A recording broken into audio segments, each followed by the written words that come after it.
পূর্বা দাস। নমস্কার। আজকে আমার নিবেদনে কবি রবীন্দ্রনাথ ঠাকুরের আমি। আমারই চেতনার রঙে পান্না চুরি উঠল রাঙা, আমি চোখ মেললুম আকাশে, জ্বলে উঠল আলো পূবে পশ্চিমে। গোলাপের দিকে চেয়ে বললুম সুন্দর সুন্দর হলো সে। তুমি বলবে এ যে তত্ত্ব কথা, এ কবির বাণী নয়। আমি বলবো এ সত্য, তাই এ কাব্য।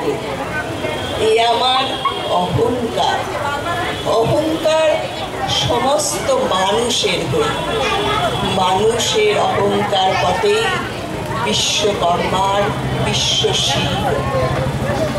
তত্ত্বজ্ঞানী জপ করছেন নিঃশ্বাসে প্রশ্বাসে, না না না, না পান্না, না চুনি, না আলো, না গোলাপ, না আমি, না তুমি। ওদিকে অসীম যিনি, তিনি স্বয়ং করেছেন সাধনা মানুষের সীমানায়। তাকেই বলে আমি। সেই আমির বহনে আলো আধারের ঘটল সঙ্গম, দেখা দিল রূপ, জেগে উঠল রস।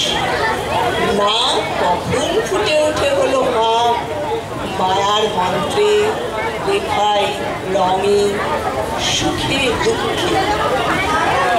একে বলো না তত্ত্ব, আমার মন হয়েছে পুলকিত। বিশ্ব আমির রচনার আসরে হাতে নিয়ে তুলি, পাত্রে নিয়ে রং। পণ্ডিত বলছেন বুড়ো চন্দ্রটা নিষ্ঠুর, চতুর হাসিটা মৃত্যুদূতের মতো গুঁড়ি মেরে আসছে সে পৃথিবীর পাঁজরের কাছে। একদিন দেবে চরম টান তার সাগরে পর্বতে, মর্তলোকের মহাকালের নূতন খাতায় পাতা জুড়ে নামবে একটা শূন্য।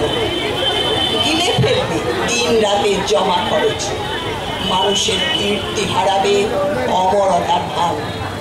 তার ইতিহাসে লেপে দেবে অনন্ত রাত্রির কালে।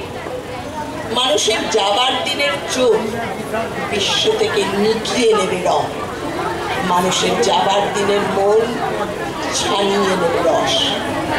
শক্তির কম্পন চলবে আকাশে আকাশে, জ্বলবে না কোথাও আলো। বিনাহীন সভায় যন্ত্রের আঙুল নাচবে, বাজবে না সুর। সেদিন কবিত্বহীন বিধাতা একা রবেন বসে নীলিমাহীন আকাশে, ব্যক্তিত্ব হারা অস্তিত্বের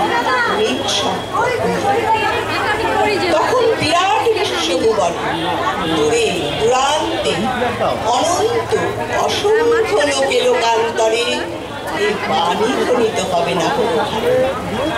তুমি সুন্দর, আমি ভালোবাসি। আবার বসবে সাধনা করতে যুগ যুগান্তর ধরে, প্রলয় সন্ধ্যায় জপ করবে। বলবে বলো তুমি সুন্দর, বলো আমি ভালোবাসি। নমস্কার।